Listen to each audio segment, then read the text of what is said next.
Ready to be amazed, as in mazes. Our next guest is a Guinness World Record maze maker. Joe Woes hand drew this giant maze, making it the largest in the world. This was a few years back at the Toonseum in downtown Pittsburgh. Now Joe is creating new challenges in his Maze Tunes book. Joe is here to tell us about his latest book coming out this Saturday. We want to welcome Joe. Good morning. Good morning. Thanks for having me. So this is really like your life's work, right? It really is. I started drawing mazes when I was just a little kid, and after I left the Toonseum, I was looking for what am I going to do next, and I returned to mazes, and it's just been wonderful. It's been a great experience. So seeing some of your work too, I feel like I'm looking inside your brain. Yeah, frightening, isn't it?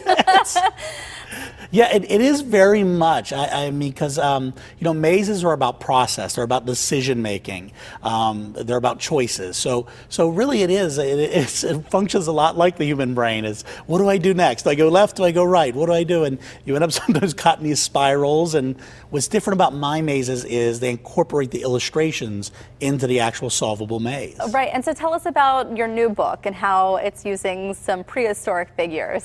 Yeah, my new book is Mazezoic, which initially I started on, I pitched to my editor based purely on that pun, the Mesozoic era. And then suddenly I had to realize I had to draw 50 different dinosaurs and prehistoric creatures. And it was quite a challenge for me because my other books, you know, they're featuring cartoon characters and they're kind of silly and fun. But this one, even though they're cartoon illustrations, I wanted to make sure I got it right.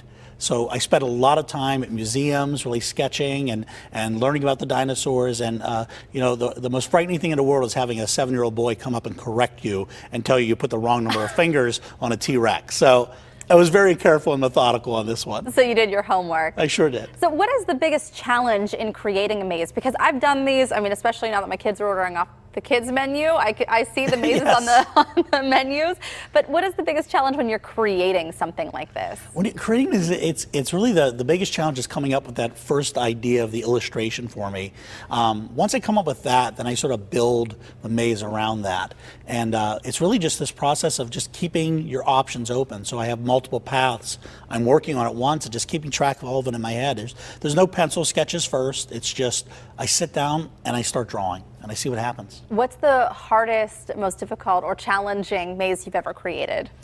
Probably the record-setting maze. It was 4 feet high by 36 feet long.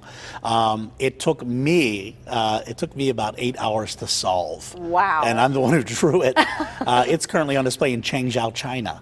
That's so interesting. A company in China bought it. And you used a pencil, obviously, during your 8 hours of trying to solve it? I actually had to trace through with a wipe-off marker. I had plastic over top, traced over. So.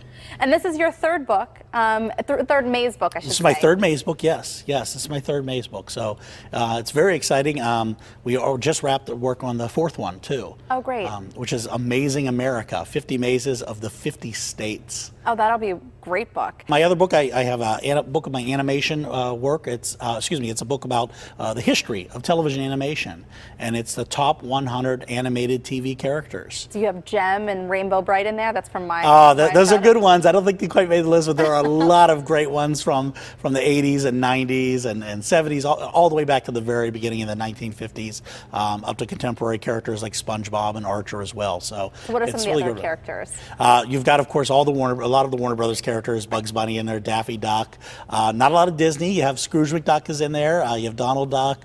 You have characters like Skeletor. A lot of great villainous characters because they're so well written and they're so well developed. So it's really there's something for everybody in that book. And what about your new cartoon series? You're just such a busy guy. I try to keep busy. I have a syndicated feature, appears in newspapers all over the world now. Actually, we just got picked up in Sydney, Australia, which was just such a delight. And it's a different maze every single day.